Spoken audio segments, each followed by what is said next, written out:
Iran में इस्लाम आने के बाद कुछ पारसी कई सौ साल पहले अपनी जान बचाने के लिए भारत आ गए थे। आप सोचिए, पारसी के वजूद और पैसों से जलकर हिंदू और मुसलमान उन्हें मानना शुरू कर दे और बेचारे पारसी डर के पुश्तैनी देश ईरान वापस चले जाते हैं।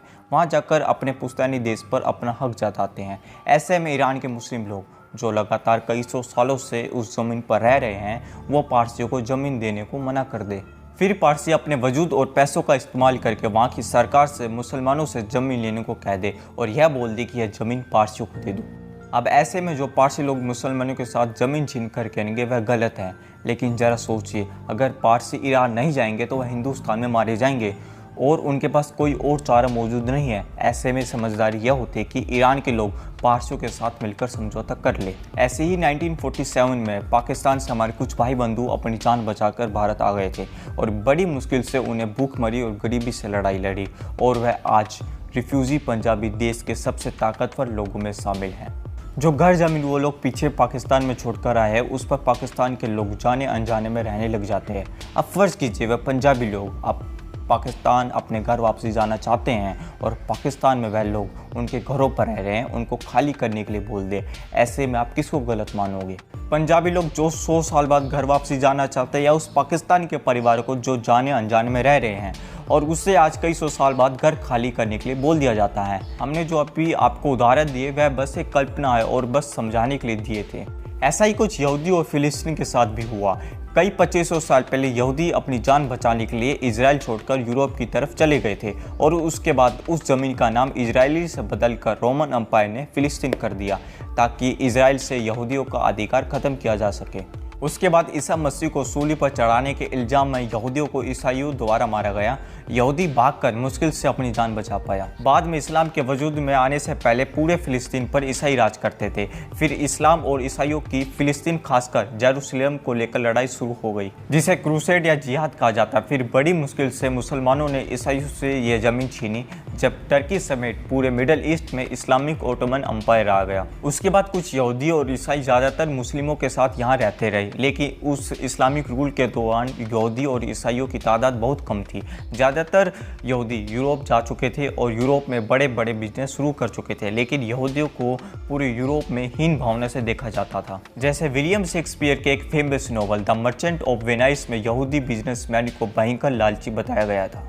फिर लगातार पूरे यूरोप में मारकाट झेलने के बाद अब अमेरिका और ब्रिटेन के यहूदी थोड़े अमीर और थोड़े ताकतवर हुए, तो उन्होंने 1840 के आज के सीरिया में यहूदी पर हुए अत्याचारों से तंग आकर खुद को एक करने की सोची ताकि सब यहूदी एक साथ रह सकें। जैसे ईसाई रहते हैं 125 देशों में, जैसे मुसलमान रहते हैं 57 देशों में। फिर ब्रिटेन के अंदर बेहद अमीर यहूदी ग्रुप लगातार लॉबी करते रहे और 1897 में पहली जायनिस्ट कांग्रेस हुई स्विट्ज़रलैंड में, जिसमें आज के इजराइल में एक यहूदी देश बनाने की मांग उठी। फिर वर्ल्ड वॉर 1 शुरू हुई और अंग्रेजों ने टर्की के ओटोमन एम्पायर को हराकर खुद फ्रांस के साथ मिलकर पूरे अरब देश पर कब्जा कर लिया। उस वक्त आज के अरब देश वजूद में नहीं थे, बस कुछ इलाके होते थे।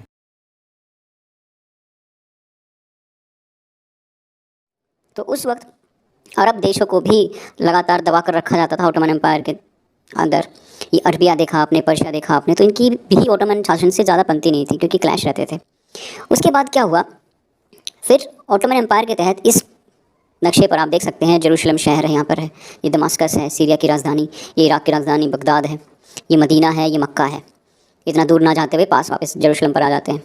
तो ये आपने एक्सटेंट देखा कि कैसे ये पूरा ओटोमन शासन के तहत है, ये पूरा एरिया ओटोमन शासन के तहत आता है।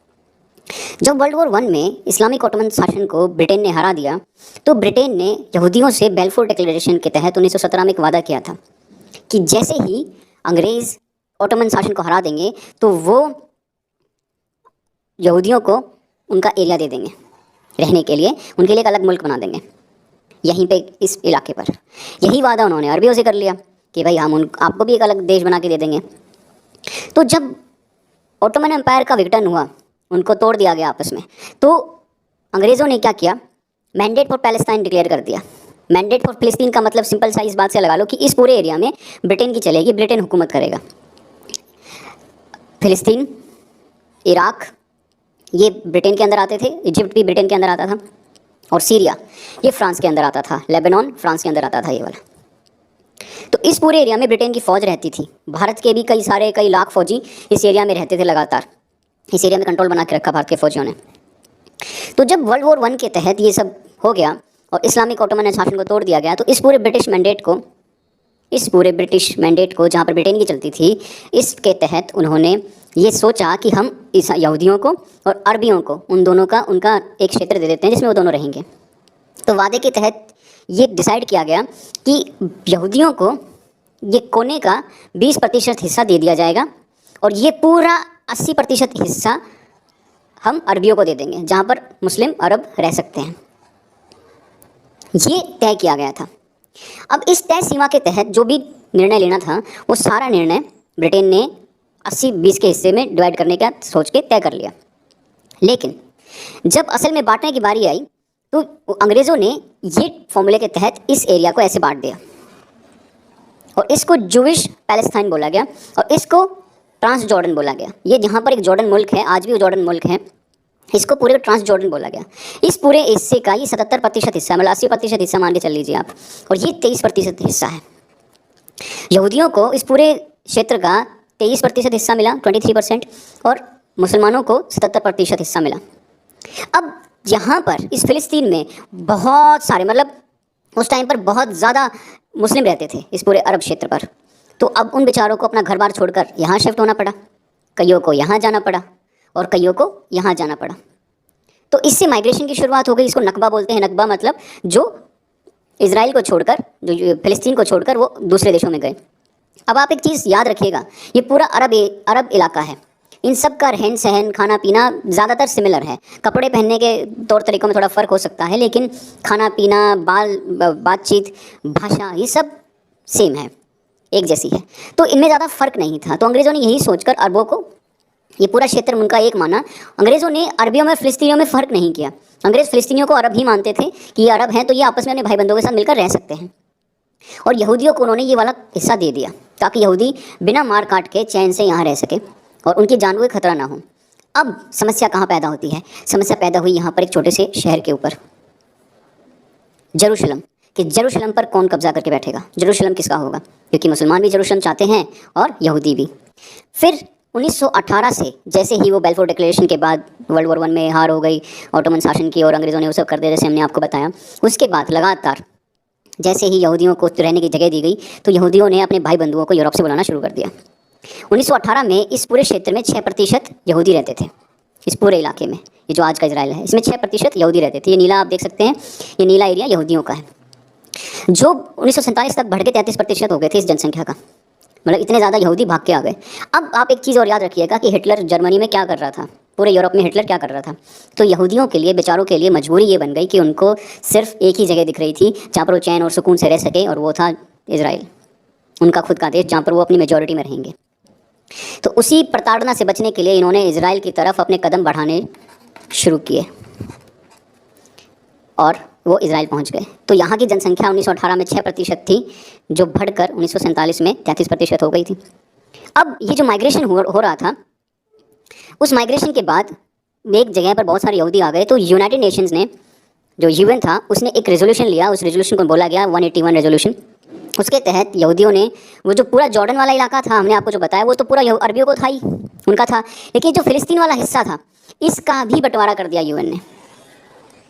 यूएन ने ये कहा कि इस हिस्से में भी, पूरे हिस्से पर इजराइल का कब्ज़ा नहीं होगा या यहूदियों का कब्ज़ा नहीं होगा, यहूदी नहीं रहेंगे, इसमें भी बराबर बराबर आधा आधा बांट दो। अरब जो स्टेट थी, जिसमें अरबी लोग रहने वाले थे, मुस्लिम लोग रहने वाले थे अरबी, उनको 45% हिस्सा दिया गया, ये हरे रंग वाला। और जो यहूदी लोग थे, उनको 55% हिस्सा दिया गया, ये वाला। तो अब यहाँ पर ये हो सकता था कि ये अरबी और यहूदी दोनों मिल बांट कर आपस में रह लेते कि चलो ठीक है, हम आपस में मिलकर रह लेते हैं, लेकिन ऐसा नहीं हुआ।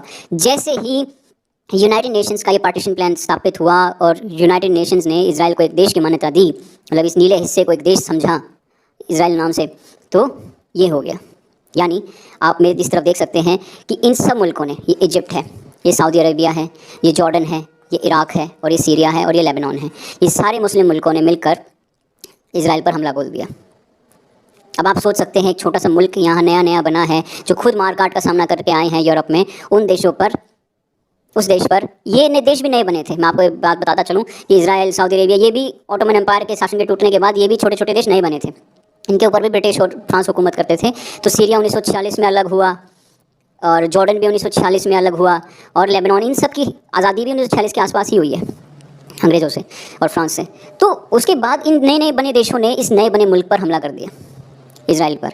इजराइल ने इनको मारा पीटा, फोड़ फाड़ कर दी इनके साथ, और इनको तहस नहस कर दिया, नेस्तनाबूद कर दिया, झंड कर दी इनकी, माफ़ कीजिएगा, लेकिन इनकी भयंकर झंड कर दी और इनके हिस्से पर कब्जा कर लिया। कब्जा कैसे किया कि आपको मैंने पिछले मैप में दिखाया था कि कैसे ये हिस्सा भी अरबियों के पास था, फ़लस्तीन के पास था। इतना बड़ा एरिया, ये वाला एरिया भी फ़लस्तीन के पास था। लेकिन अब आप देखेंगे कि आज जो 1948 है, 1948 में सिर्फ ये हिस्सा अंग्रेज यहूदियों के पास रह गया, और ये इतना बड़ा हिस्सा यहूदियों के पास रह गया। यहाँ का जो हिस्सा था, जो पहले हरे रंग में था, वो नीला हो गया, यहूदियों का हो गया, और इस हिस्से को भी तोड़ दिया गया, और ये वाला हिस्सा भी कब्जा लिया इजराइल ने। उसके बाद जो अरब के लोग थे, ये अरब के लोग हैं, इसको नकबा बोलते हैं, जो ये लोग कर रहे हैं। नकबा होता है कि जब यहूदियों के आने के बाद मुस्लिम, जो अरब मुस्लिम थे, उन्होंने अपना घर बार छोड़कर सीरिया, इजिप्ट और जॉर्डन की तरफ अपना रुख किया। ये वहाँ जाकर रहने लग गए। इन लोगों ने यहाँ पर रहने के लिए, यहाँ से जाने के लिए, ये अब अपने ही आस पड़ोस के मुल्कों में रेफ्यूजी बन गए। अब हैरानी की बात यह है कि हम बच्चे हैं, हमें अब जाकर पता चला कि ये लोग आज तक रेफ्यूजी हैं। इनको बराबरी का दर्जा, इनको स्टेटहुड ना सीरिया ने दिया है, ना इराक़ ने दिया, ना ईरान, ना इजिप्ट ने दिया। इनके पास कोई राइट नहीं है, ये आज भी रेफ्यूजी ही हैं अपने ही इलाकों में, क्योंकि इनका इस्तेमाल किया जा रहा है। सीरिया, इजिप्ट, इन लोगों का इस्तेमाल करते हैं ताकि पूरी दुनिया को ये दिखाया जा सके कि कैसे इजराइल, देखो, उन्हें हमारे लोगों को कैसे भगाया था वहाँ से। तो इन लोगों को नकबा किया गया। नकबा का मतलब होता है, नकबा एक अरबी शब्द है, नकबा का मतलब होता है अरब माइग्रेशन। फिर उसके बाद इजराइल ने 1967 में एक और हमला झेला। अरब देशों ने मिलकर इजराइल पर फिर से हमला कर दिया 1967 में, 67 में कर दिया। ये गोलन हाइट्स था, पहले सीरिया के पास था, इसको भी इन्होंने, इजराइल ने छीन लिया। ये पूरा सिनाई पेनिनसुला था, ये इजिप्ट का हिस्सा था, लेकिन इसको भी, सिनाई पेनिनसुला को भी इजराइल ने छीन लिया, अपने कब्जे में ले लिया। लेकिन बाद में इजराइल ने सिनाई पेनिनसुला था, इसको इजिप्ट को वापस लौटा दिया, लेकिन बदले में इजिप्ट ने इजराइल को एक अलग देश मान लिया। तो ये इजराइल की कामयाबी थी। अभी आप जो मेरे सामने, अपने सामने स्क्रीन पर देख रहे हैं, टीवी स्क्रीन पर, ये आज का नक्शा है जो लगातार पूरी दुनिया के सामने ये फ़लस्तीनी पेश करते रहते हैं। इसके तहत ये है कि आप कैसे देख सकते हैं 1946 से पहले कैसे छिद्रों में एक छोटा सा अपने वजूद को तराशता मुल्क बैठा हुआ है सफ़ेद कलर में, कैसे वो छोटा सा छिद्रों में बैठा हुआ था। फिर उसको पार्टीशन करके ये इतना बड़ा हिस्सा उन यहूदियों को दिया गया, जहाँ पे यहूदियों ने रहना शुरू किया। सफ़ेद रंग में आप ये देख सकते हैं यहूदियों का हिस्सा। आज भी उस वक्त 1947 तक ये वाला हिस्सा अरबियों का होता था, इतना बड़ा हिस्सा अरबियों का था, ये वाला हिस्सा भी अरबियों का था 1947 तक, जो यूएन ने कहा था। लेकिन 1946 के बाद 1967 में जो लड़ाई हुई, उस लड़ाई के बाद ये वाला हिस्सा भी यहूदियों ने कब्जा कर लिया, ये वाला हिस्सा भी कब्जा कर लिया, ये वाले हिस्से पर कब्जा कर लिया, जेरूशलम पर भी कब्जा कर लिया, और ये वाले हिस्से पर भी कब्जा कर लिया। अब जो दुनिया के, जो फ़लस्तीन के जितने भी पॉलिटिकल संगठन हैं, वो ये कहते हैं कि हमें हमारे ये वाले हिस्से लौटा दो जो इजराइल ने 1967 में कब्जा किए थे। ये उन सब लोगों की ये डिमांड रहती है कि जेरूशलम का आधा हिस्सा हमें लौटाओ, ये हमारे यहाँ से गाज़ा स्ट्रिप का हिस्सा कब्जा किया था ये लौटाओ, और ये जो ऊपर का हिस्सा था ये हमें लौटा दो। ये 3 हिस्से लौटा दो जो 1967 से पहले फ़लस्तीनियों के पास थे, वो हिस्से हमें लौटा दो। हम 2 स्टेट सोल्यूशन पर एग्री कर लेंगे, हम आज़ाद इजराइल भी मान लेंगे, एग्जिस्ट कर लेंगे मजबूरी में।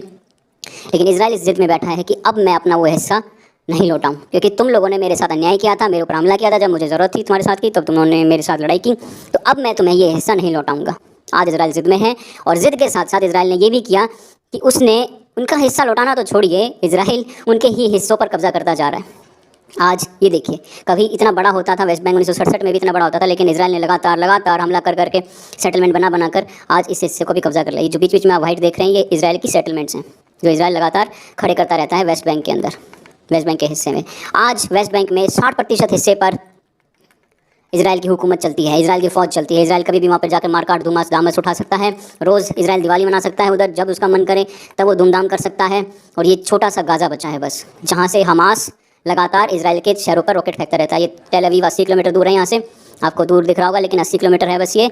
और यहाँ से गाज़ा से रॉकेट उड़ता है टेल अवीव की तरफ, यहाँ से आयरन डोम में एक मिसाइल फेंकती है, आपस में ये लड़ाई होती है। रामायण महाभारत में आपने देखा होगा, तीरन से तीर टकराएं आसमान में, ऐसे ही तीरन से तीर टकराता रहता है। और ये आप देख सकते हैं कैसे ये हिस्सा आज अपने वजूद के लिए स्ट्रगल कर रहा है। आज फ़लस्तीन वही स्ट्रगल कर रहा है इजराइल के साथ जो कभी इजराइल ने स्ट्रगल किया था अरब पता है देशों के साथ। दोस्तों, आज इसराइल और फिलिस्तीन में कौन गलत है और कौन सही है बताना बेहद मुश्किल है।